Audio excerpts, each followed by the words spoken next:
last few study vlogs gained more attention, I have gotten a few requests as to how I make my mind maps and how I stay motivated and disciplined, though I don't know if I'm the right kind of person to make such a video. Well, first I'll start off with the mind map. Usually I like to use rough paper. This is an old practice paper from my brother, since these aren't really that important, other than just temporary notes, but go ahead and use any paper of your choice.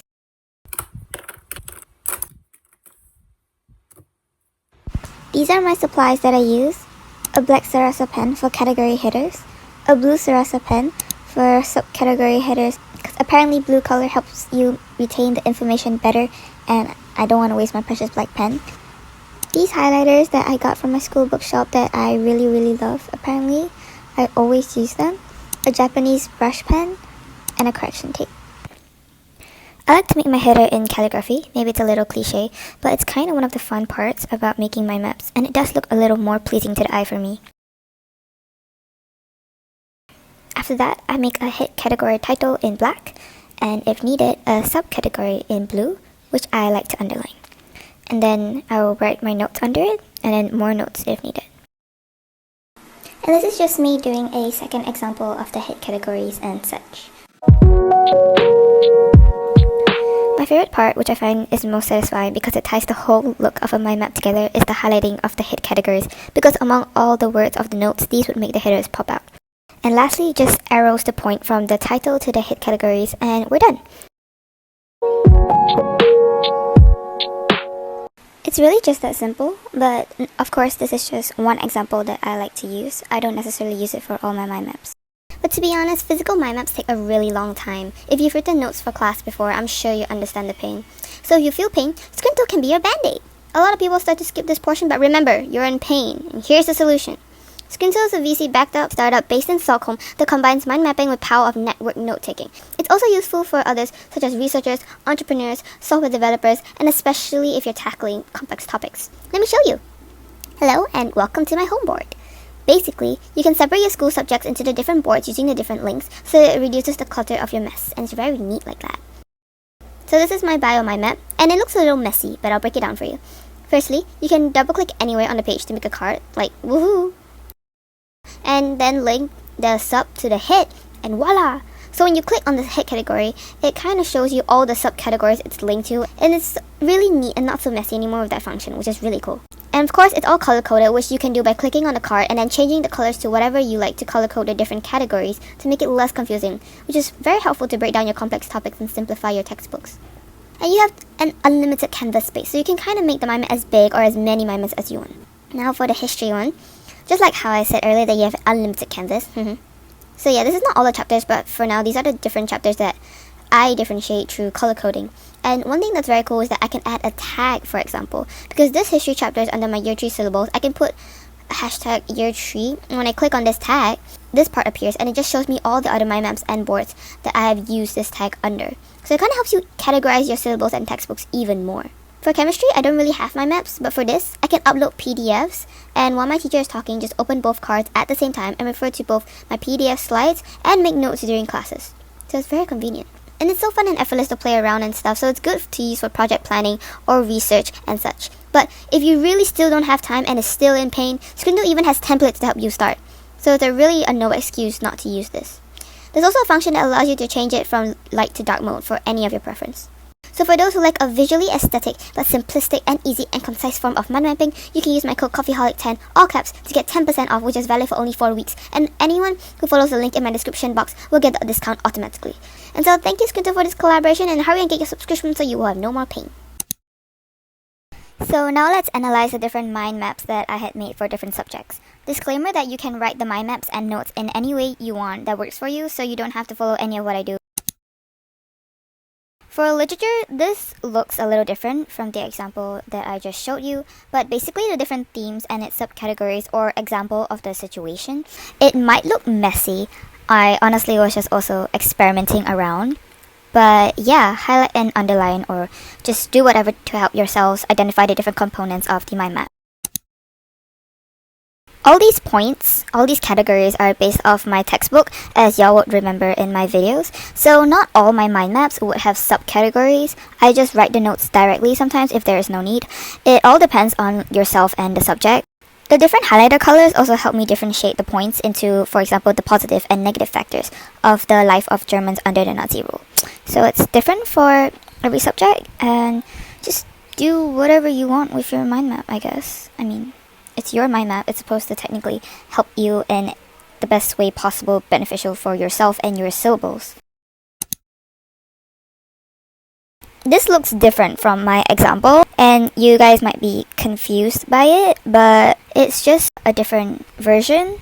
I didn't follow the example that I had used, so it's just the different equations of stoichiometry, and I like to write examples of how to use the equation to solve the different types of questions to understand the steps and processes of solving them. This really helped me a lot, condense the whole stoichiometry chapter in a sense. So whenever I was doing stoichiometry questions, I could just refer to these mind maps since they're more concise compared to my notes that the teacher had provided. Okay, this is another chemistry mind map one, and this is one of the chapters that I had struggled more in. So there are your different categories and subcategories, and the rest are just notes and self-explanatory. Okay, for bio, this isn't a chapter mind map. These are the different types of practicals and tests that I had to remember in the exam. Yeah, these don't have subcategories either.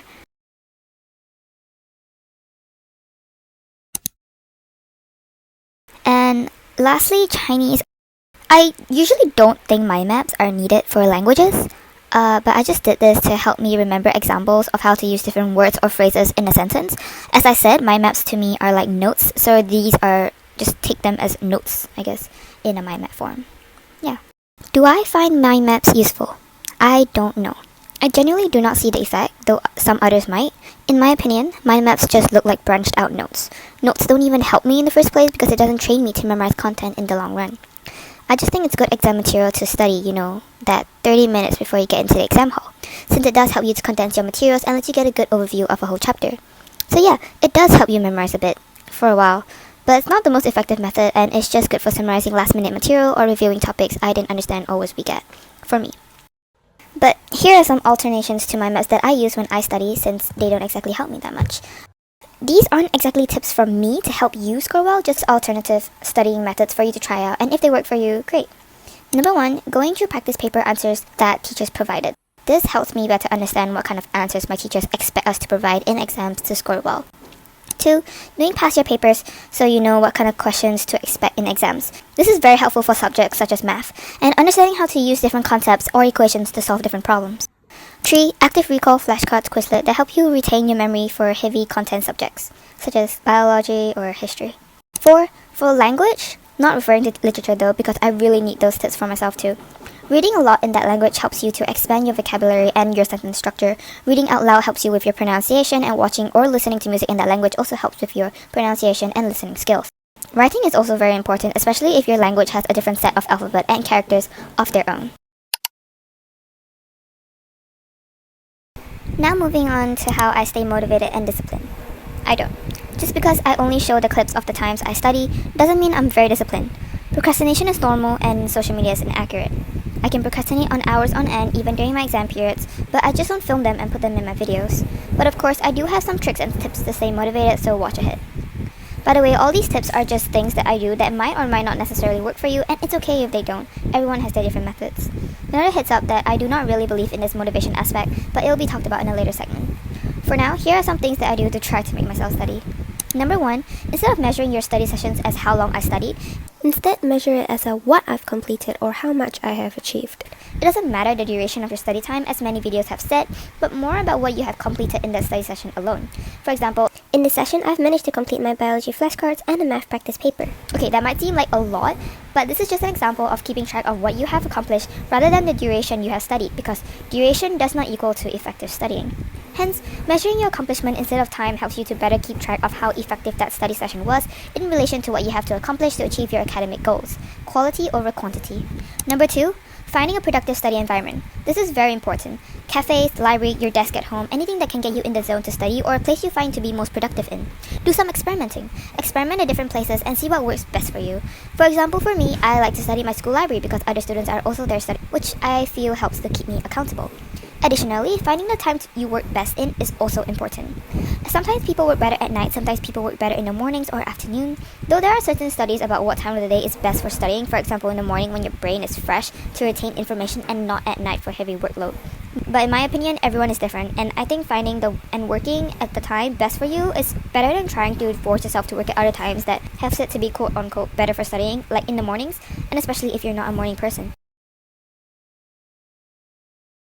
Number 3, I suggest taking the time to experiment with different study techniques and seeing which one works best for you and which one you like the best or have the most fun in, or at least I don't dread doing this as much as others effect. Being able to see studying as fun plays a very big role in this case of wanting to study since you enjoy it, even look forward to it. But it's not an easy task to do if, since young, most of us have already engraved in our head that studying sucks. So a mindset of studying is also very important, which I will cover in a later segment, as well as tips to spice up your study sessions. But for now, there are many study techniques to use such as all these, which you can find in my description box. So if you can find one that works for you and helps you score in exams, taking the time to experiment using the different study technique would most probably save you in the long run. To save you even more time, you could probably even try the methods during your holidays. I know holidays are for resting, but if you feel like you don't have anything to do and you are worried that you might not have time to experiment when school starts, holidays are a pretty good time to experiment. Just a suggestion. Number 4, set goals for yourself. I know many people talk about this, but maybe there's a reason why. You need to know what you want first in order to then know what you need to do and accomplish to reach that goal. Don't set unrealistic standards for yourself, such as if you want to improve in this subject by 30% in the next test. Break down each task into smaller steps and take them one at a time. Having goals is really good as a motivator because it kind of pulls you forward to do something to achieve them. Number 5, mindset. This is a very important factor in studying. If you immediately go into studying as, I don't want to do this, I hate studying, I wish it to be over, which I'm sure many of us do and can relate to, you'll be more demotivated to study when it looks that dreadful. To be honest, I don't like to really think, oh, I'm not motivated, or I wish I was motivated to do this. Sometimes I just do it. Keyword sometimes. Thinking too much and being all, I don't want to do this, kind of just stops you from starting in the first place, which is one of the hardest things to do. I suggest not dwelling and focusing too much on these thoughts and just trying to push them aside when they come, and mainly focus on starting. Grab out all your materials, play some music, and just start. Going back to what I said earlier about not really believing about motivation, sometimes motivation is a sort of delusion. The delusion that you need to be motivated to be able to start doing anything. I think it's also a mindset that one should try to get rid of, which is where discipline comes in. It doesn't matter if you're motivated or not, just do it. If you can't find the reasons to want to do it, just do it. Easier said than done, but I don't suggest relying solely on motivation to get you through. It's also the matter of consistency and building up habits. So it's a mindset I recommend removing. Hence, for example, you can take most of my tips here as how to want to study instead, which you could argue as a sort of motivation, but maybe sometimes it's just that before we're able to start building any habits, these tips will come in handy for now. Having quotes you live by is also an example of a good mindset. A quote such as the cost of procrastination is the life that you could have lived, especially quotes that you firmly believe in, it is definitely going to help you in the long run. Also, there are times that even with goals, we just don't seem to have the motivation to do them at all. One thing though that I have been telling myself when I was studying for my exams is just these 2 weeks. Just suffer for these 2 weeks and it will be over before you know it. Your future self will thank you a lot. So yeah, that was one of the things that did kind of pull me through all the hectic studying. Number 6, get someone to hold yourself accountable. Maybe friends, or even just going to the library or cafe and sitting amongst others to study. I'm very competitive, so I like to challenge strangers to see who is the last surviving soldier. But if accountability works for you, you should try it out more often.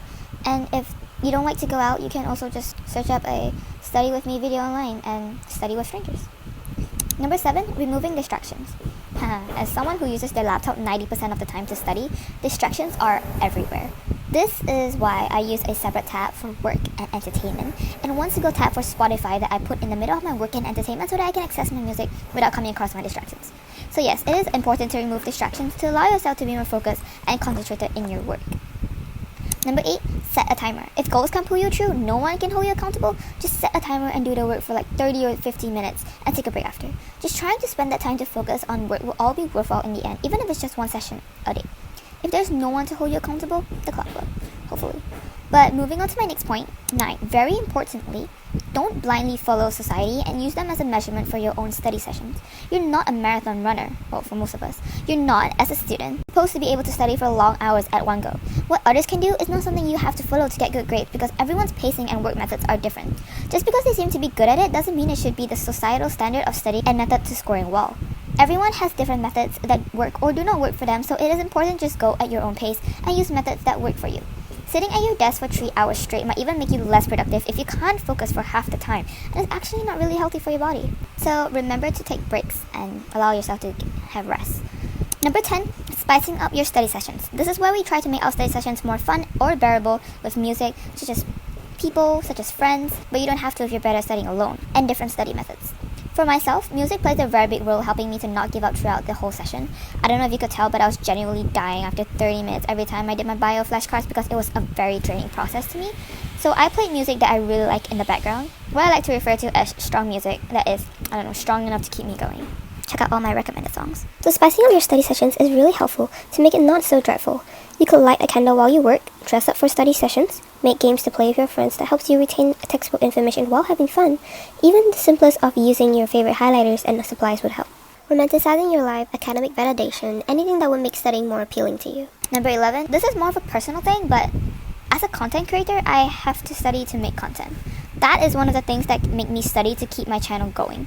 Not saying you have to become one, but you could always try time-lapsing yourself. I really like to make study time-lapse because they look very satisfying in the end. So yeah, that's how I make myself study. To be honest, I needed a lot of discipline and motivation to do this video as well because it's a longer and more tedious process than the rest of my videos, so I kinda always dreaded the editing. What an irony. Anyways, that's all for today's video. I hope some of it is useful. And if you have any questions, you can comment them down and I'll be more than happy to help. Also, remember to check out our Painkiller Bestie Scinto with my code in the description box. Thank you for watching.